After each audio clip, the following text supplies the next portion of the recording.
Hello and welcome to Dialogue. The ball is now in Russia's court, according to U.S. Secretary of State Marco Rubio, regarding the proposed 30-day ceasefire deal between Ukraine and Russia.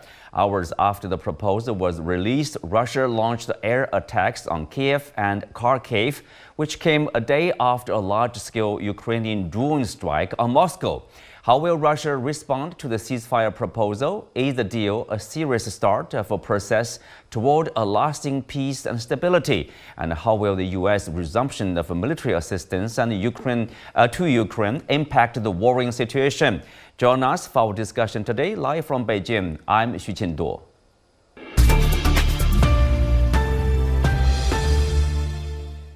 Joining me today are Peter Dickinson, publisher of Business Ukraine magazine, and Rubin, former U.S. Deputy Assistant Secretary of State, Anton Fedyashin, Associate Professor at American University, and Professor Diesen from the University of South-Eastern Norway. Welcome to the show. Well, Peter, I will start with you here. We know that there's a a ceasefire proposal. Let's say, President Zelensky played his cards. I mean, if he has any cards, or according to Trump, he has no cards. Let's say he played his hands very well in the Saudi Arabian negotiation, and he secured the resumption of the U.S. Intelligence sharing and military assistance. Yes, certainly. It was a challenging meeting, and Ukraine achieved its primary goals, which were the resumption of aid, the resumption of intelligence sharing, and also to change the overall narrative of US-Ukraine relations, to lower the temperature and the tensions after this terrible meeting in the Oval Office, and to come back to reality, as it were, after weeks when we've been hearing that Ukraine started the war, that Zelensky didn't want peace. To remind people that actually, of course, Ukraine does want peace very desperately, and to put the ball in Russia's court.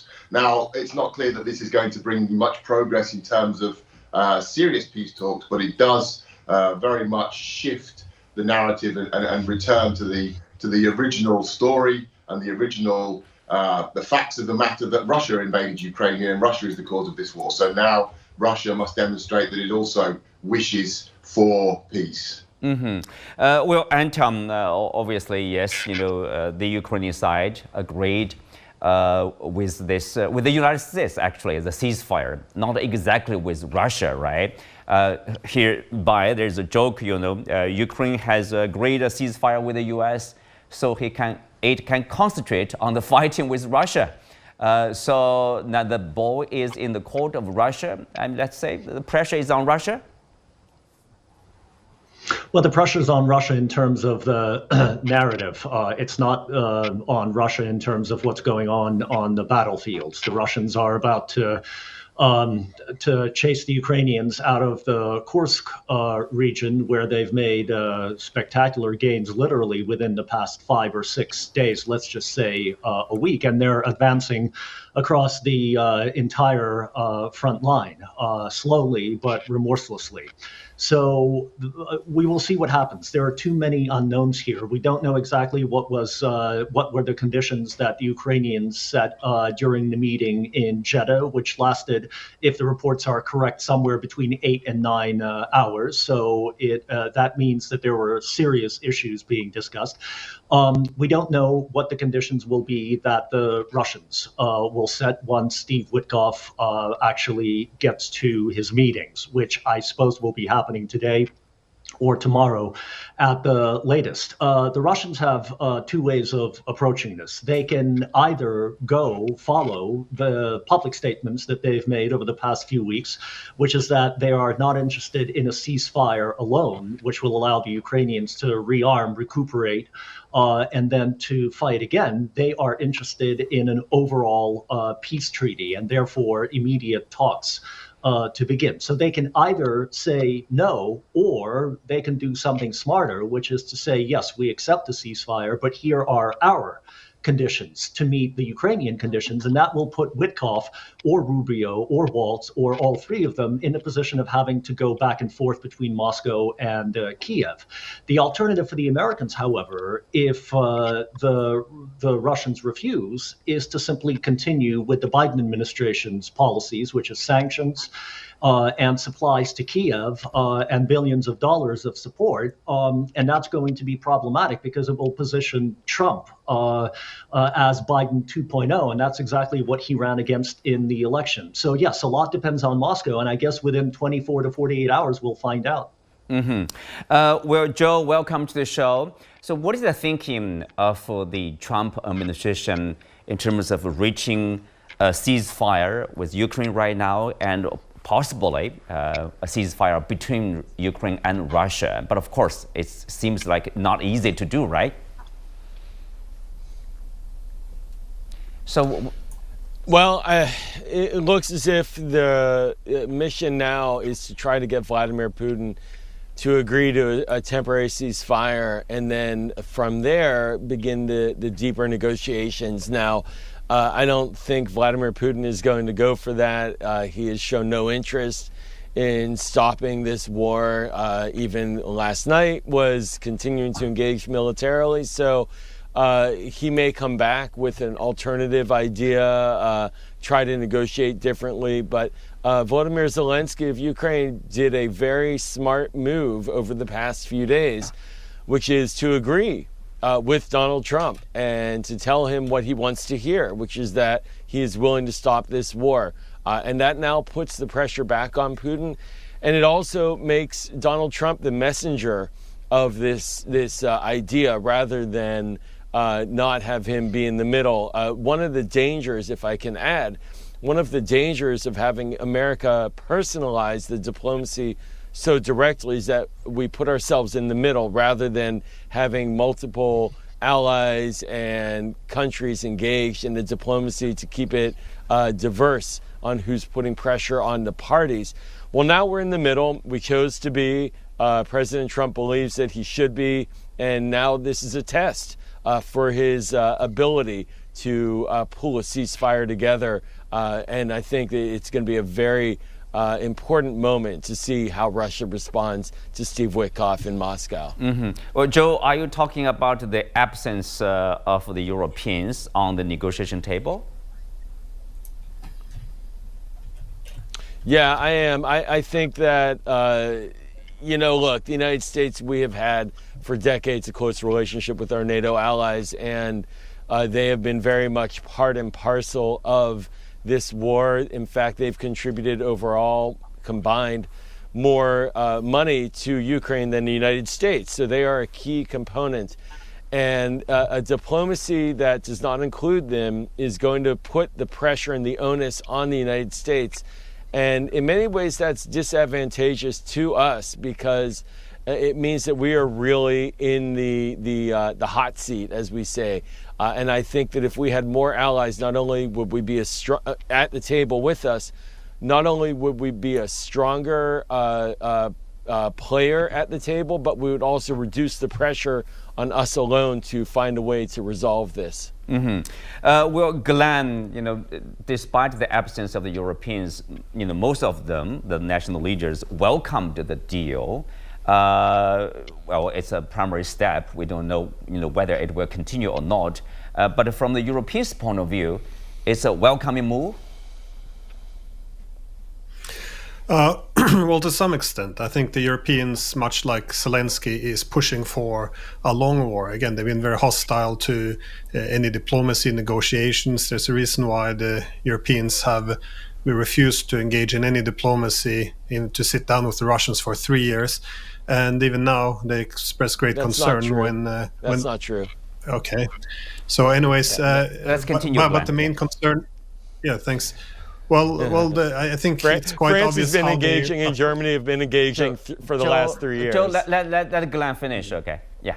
So, anyways, I know, but I'm not going to be on a show where disinformation is provided. You have your turn, but let's Glenn have his turn, okay? Okay. Yeah. But it's not an opinion. It's not an opinion. It's a factual situation. Well, people from different sides see differently, even the same fact, right? Different perspective. No. Factually, there have been outreach the judgment meetings to the viewers, okay, Joe? And so I don't think that's... Let's Glenn finish, please. Yeah. No, the facts need to be provided to the viewers. But what's the fact? The thing is, if you listen to the Western side, it's all Russia to blame. It's like Russia has no concern about the national security. Is that a fact, or is that something probably not really solid there? So let's listen. They invaded let's the country. listen. They invaded the country. Of course. Let Glenn continue, please. Yeah. Anyways, I think that the European position is quite clear from how they reacted to this, because the main idea, or the main concern in a ceasefire, a temporary ceasefire without any political settlement, would be that it would be merely a pause, which could then be used to rearm Ukraine. So I think this is why there's some excitement, but not only the pause to rearm Ukraine, but also the idea that now they can win over Trump back to the Europeans and Zelensky to go back to this Biden format of a long war, which is why many of the European leaders have repeated the comment that Rubio made. That is that the ball is in Russia's court. So this was commented by Kallas, it was commented by von der Leyen, Macron. And if you look at the media reports, it's all the same. So here's a take it or leave it deal, something they see would be very difficult for Russia to accept. And the main argument is, if Russia doesn't accept this, then it's necessary for the United States to put max pressure and turn against Russia. So effectively abandon a lot of these diplomatic approaches, which they have been going forward with. So I think that this is the main reason why the Europeans are excited. And you see also what alternatives the Europeans have provided. And they don't actually have any alternatives. They also want temporary ceasefires, as Macron initially suggested, without any political settlement, because as they keep saying, they don't accept any of the key demands by Russia, which is no more NATO expansion, accept some territorial concessions, and of course no security guarantees, which entail NATO troops or soldiers from NATO countries on Ukrainian soil. And I think the reason why the Europeans feel more comfortable supporting this is because they know that their main concern of Russia is another Minsk agreement, which we know from 2015 to 2022, when the NATO countries undermined the Minsk agreement for 7 years and instead pumped the Ukraine full of weapons to change realities on the ground. So I think this is the reason for the support. Now, my point is this Trump turning tables against Russia, or is this Trump who was able to use this as a tactic to get the Ukrainians to the negotiation table, something that they have been refusing to do, because Zelensky put a decree on himself, making it illegal to negotiate with the Russians. And despite what my counterpart here thinks is disinformation, for 3 years now, the Europeans stood on the sideline. They argued that the war had to be resolved on the battlefield. They watched hundreds of thousands of men die, refusing to sit down with the Russians. Whenever there was even an OSCE meeting and the Russians were going to speak, all the Europeans stand up, or many of them, and just leave the room. So there hasn't been any negotiations. Indeed, even diplomacy has to a large extent been criminalized. Right. Let's have Peter in here. Peter, if you look at, of course, right after the deal, the proposal, President Zelensky made it clear that Ukraine's territorial integrity must be protected in any final settlement. I would assume that's a national consensus, right? Well, Ukraine's position is actually more nuanced than that. They say they will never officially cede territory to Russia. They will not recognize Russian ownership of Ukrainian land.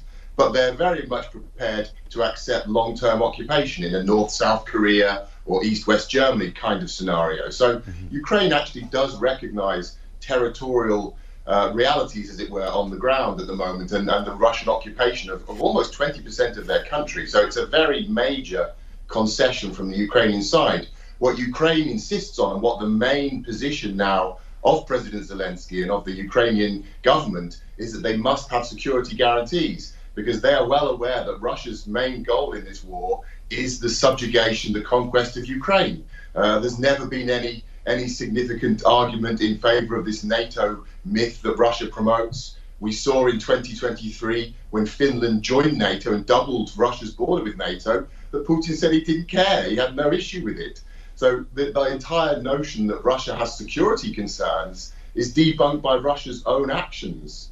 In fact, this is a war to conquer Ukraine. Putin has been very clear about that in his comments and in fact even also the behavior of Russian soldiers in occupied Ukraine, where they're eradicating all traces of Ukrainian national identity. So from the Ukrainian point of view, the absolute priority now is security guarantees, and they're afraid that if they don't get them, Putin will continue and he'll essentially wipe Ukraine off the map. Well, you mentioned a very interesting point about the security guarantees. Are we referring to the U.S. presence or NATO membership or the rearming of the European countries so they can provide some sort of security for the Ukrainians? Well, it's not clear at the moment what security guarantees could be. Quite frankly speaking, after what we've seen over the past less than 2 months of the Trump presidency, there is considerable concern amongst many of my colleagues throughout Europe that Article 5 of the NATO Constitution would be upheld. i.e., is NATO still a security guarantee in itself? Some would say no. So at this point, what security guarantees for Ukraine could look like is not clear. Certainly, it would need to involve America in some way. Certainly, it would need to involve a number of very major military forces, presumably the British, French, Germans, perhaps the Turks. But whatever format it does take, it would need to be an internationally recognized format, and it would need to be something that was credible enough to convince the Kremlin, because this is not about, when we talk about troops in Ukraine, some people use the term peacekeepers. I think we need to be specific here. We're not talking about peacekeepers. We're talking about a force that can prevent Russia from continuing its invasion. Well, Anton, of course, if you look at the the ceasefire proposal itself, there are challenges. For example, we don't know who will be the monitors if there is indeed a ceasefire, to make sure there's no break, right, of the ceasefire. And then, ultimately, if there's a peace agreement, for example, you need peacekeeping forces. Well, for Russia, will not accept NATO troops there, and then there will be a question of where will be the peacekeepers from, right? So can we say if we see this is the first step, there's still a long way to go to solve this conflict? Yes, the Russians will definitely not agree to NATO peacekeepers, the same way that the Ukrainians and NATO would not agree to Belarusian ones, for example. The Russians will insist on peacekeepers coming from the global south or UN peacekeeping force. I actually think, that question is the least problematic, because the UN and international organizations have decades of experience of putting peacekeepers that are not from countries that are not parties to conflicts in conflict zones. This is not rocket science. The question is about the long-term security guarantees, and the West has made it plainly clear that those are not forthcoming. And this is not a Trump administration issue. The Biden administration also didn't give the Ukrainians any security guarantees. And I remember that over the past roughly 12 months, maybe a year and a half, the Ukrainian government has been signing security guarantees with individual European members, and none of them have proved sufficient. These were very vaguely phrased documents that are clearly insufficient, because here are the Ukrainians going around and asking for even further security guarantees. I noticed, by the way, that in the communique that the American and Ukrainian delegation issued after the Jeddah meetings, there is not a word about security guarantees. So it looks like the Trump administration is trying to maneuver the Ukrainians into signing the mineral agreement as a form of security guarantees, but there is no way that that's going to work before there is a peace agreement, because no company is going to invest billions of dollars into mining in Ukraine while there's a war zone right next to its property. Well, Joe, here's a question. Of course, the mineral resources, the deal. For the Ukrainians, they would love to see that will be signed in exchange for security guarantees from the U.S. Secretary of State, Rubio said that if there is a U.S. stake in Ukraine, and then it will have more interest in protecting that. That's not really a solid argument probably here. But anyway, Trump people are arguing for that. If you sign the mineral deal, and then we have an interest to protect you. Do you agree with that kind of argument?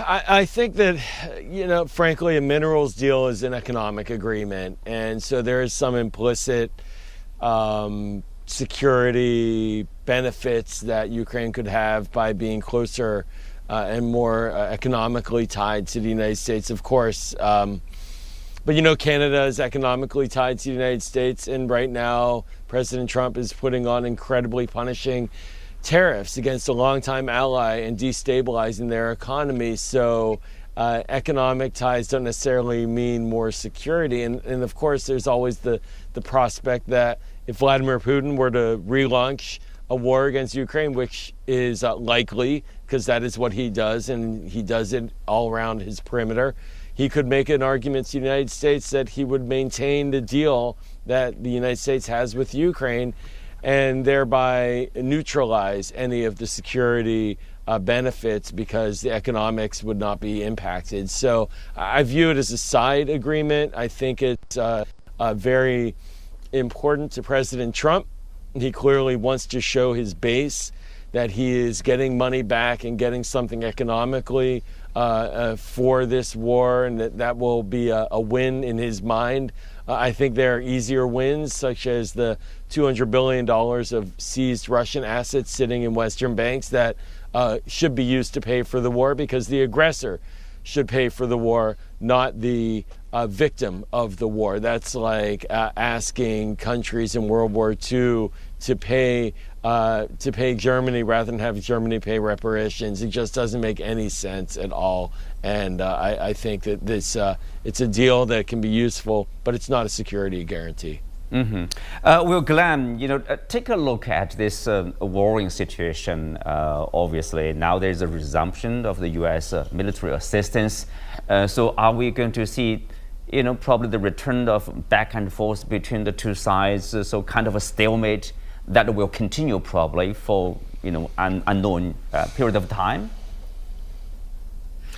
Stalemate in terms of the diplomacy or on the military front? On the battlefield.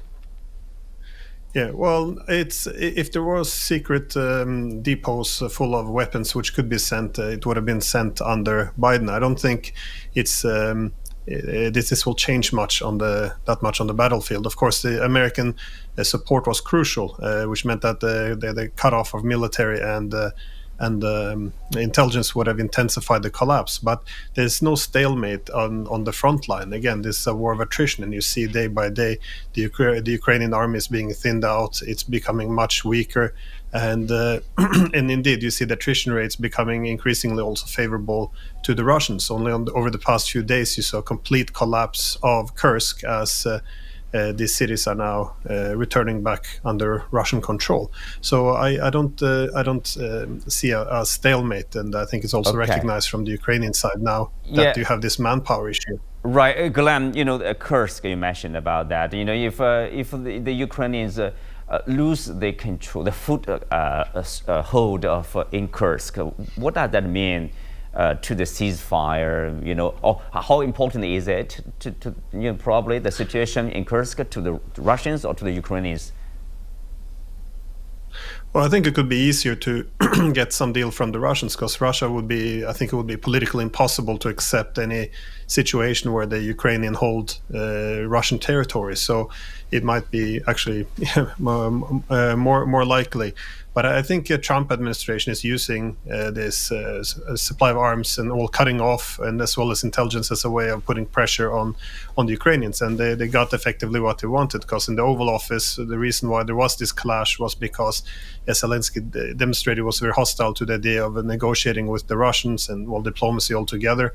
And this is what they wanted to change, and to a large extent they got what they wanted, which was now they're beginning to speak about a commitment to a ceasefire. Keep in mind that Yermak, on the very same day they met with the Americans, he had published an op-ed in The Guardian where put a long list of conditions for any ceasefire. By the end of that meeting, all of those conditions were gone. So I think if the goal here of the Trump administration is to pull in the Ukrainians, then they might have been successful to this end. But again, it's very hard to often predict what directions Trump is going with this. Peter, briefly, what's the expectation from the Ukrainian side, a ceasefire? I mean, how serious is President Zelensky in terms of achieving a real ceasefire with the Russians here? Well, I mean, the Ukrainians have been looking for a ceasefire since 24th of February 2022. They've been invaded. They're facing a genocidal attack on their country, and they're desperate for peace. But having said that, there is an expectation in Kyiv that Russia will reject this ceasefire because Russia's goals are very different. Russia has the objective to continue this war by hook or by crook. And so the real objective, I think, from the Ukrainian point of view now is to change the optics and to remind the world that Ukraine is the victim here and Russia is the aggressor, and it's the responsibility of all responsible nations, but certainly the Western world, certainly America, to support Ukraine in this. So to increase pressure on Russia, economic pressure, and to significantly strengthen Ukraine's military position, so that they would be the goals that Ukraine would expect from this process. Of course, if a ceasefire comes, that's only to the good, and that will be widely welcomed in Ukraine. But the expectation, given what they know about Putin, is that's not going to happen. All right, not that realistic, let's say. Joe, of course, I mean, Washington is going to talk to Moscow, and if, let's say, Russians say, well, they are not ready to accept the ceasefire, and Trump has talked about imposing more tariffs on, other sanctions probably on the Moscow. What else can they do? They were already, let's say, thousands probably, or if not hundreds of them probably, like measures of sanctions on the Russian side. Do you expect more like sanctions from Washington? Well, the problem here is that President Trump has sort of boxed himself out of the ability to extract concessions from Vladimir Putin because he has taken many of Vladimir Putin's requests off the table and already provided them to Putin. For example, publicly declaring that Ukraine will not be part of NATO, turning his back on our European allies in public fora. Of course, then the big flare-up in the Oval Office, which I think for Putin and his team, they probably felt very confident and they were high-fiving in Moscow that they had the upper hand. And so now if President Trump wants to put some balance back into the way he's presenting this, and I think it's crucial, he tried last Friday, talked about more sanctions. He's going to have to show that he has the ability to put teeth into this. And he's done this in the past. He did this in the first term. He didn't get a lot of credit for it with the support for military aid to Ukraine and sanctions maintenance on Russia. There are always more sanctions that can be done. I think the big impact he could have is just demonstrating that he no longer is just going to be providing a blank check to Moscow. And that in and of itself will send a strong signal. There are sanctions in the banking sector, the financial sector that could be enacted, but just publicly coming out and criticizing Vladimir Putin, which he has not yet done, would be a major impact on the perception of these negotiations. Very briefly, Anton, are you optimistic with the ceasefire to be achieved? 30 seconds. If it's just a ceasefire, then no. But if there are conditions that both the Ukrainians and the Russians have set, and that the Americans can help them level to a mutually unacceptable level, then very likely. But more sanctions will not work. They haven't worked for the past 3 years. The IMF has already declared that the Russians had the fastest growing economy in Europe for the past 2 years. With that, we come to the end for today's show. Many thanks to our guests. You can also watch us on the CGTN app on YouTube. Thank you for being with us. I'm Xin Duo. See you next time.